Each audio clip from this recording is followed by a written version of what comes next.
Mister ladies மையன்பர்களுக்கு உங்கள் பாரம்பரிய வைத்தியர் உங்கள் ராஜசூரியன். சுகர் பேஷண்ட்லாம் கரும்பு ஜூஸ் குடிக்கலாமா குடிக்கக்கூடாதா அப்படின்னு கேட்குறீங்க. சுகர் பேஷண்ட் கம்பல்சரியாக கரும்பு ஜூஸ் குடிக்கணும், நேச்சர். ஆனா எப்படி குடிக்கணும்னா, இஞ்சி சாறு, தோல் நீக்கிய இஞ்சி, தோலை நீக்கிட்டு இஞ்சி சாறு, தோல் நீக்கின இஞ்சியை போடலாம். எலுமிச்சம்பழம் சம அளவு, நல்ல புளிப்புத்தன்மை அதில் இருக்கணும். இப்படி அந்த ஜூஸை நீங்கள் எடுத்து சாப்பிடணும். ஸ்பெஷலாக நீங்கள் என்ன செய்யலாம் இதை விடன்னா, வெந்தயப்பொடி இருந்து நீங்கள் தனியாக கையில் வச்சுக்கணும். ஏன்னா கடையிலலாம் அந்த மாதிரி செய்ய மாட்டாங்க. அந்த கரும்பு ஜூஸில் ஒரு ஸ்பூன் வறுத்த வெந்தயம், அதாவது சுகர் கம்ப்ளைண்ட் உள்ளவங்களாம் வெந்தயத்தை வறுத்து கையில் வச்சுக்கோங்க. ஒரு ஸ்பூன் அந்த கரும்பு ஜூஸில் கலந்துருங்க. கம்மன்னு இருக்கும், அது ஒரு சுவையாக இருக்கும். அப்படி கலந்து நீங்கள் குடிச்சு பாருங்க. அதான் அருமருந்து, அரு டானிக்.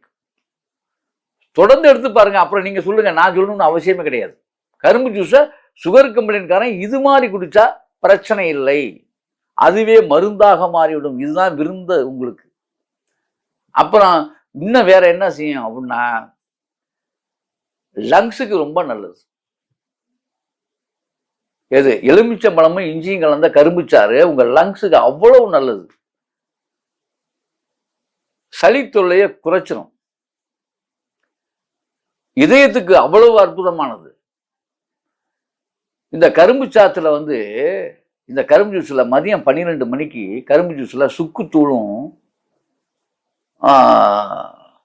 ஒத்த செம்பருத்தி பூவோடைய பவுடரும் ஒரு 1/2 ஸ்பூன் போட்டு இந்த கரும்புச்சாறு ரெகுலராக குடிச்சுட்டா இதய நோயாளிகள் இதயம் பலப்படும்.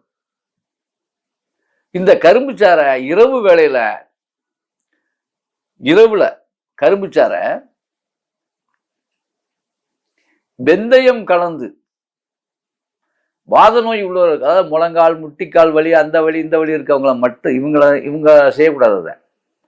ஆனா மற்றவர்கள் செய்யலாம். வாத நோய் அல்லாட்டி இப்படி கூட வச்சுக்கலாம். வெந்தயம் கலக்கிறத விட இரவுல நீங்க சீரகம் கலந்து, இஞ்சி சாறு கலந்து, அதாவது இரவுனா நீங்க அதாவது 7 மணிக்கு முன்னதாக நான் சொல்றேன், நீங்க பின்னிரவுக்கு போயிடக்கூடாது.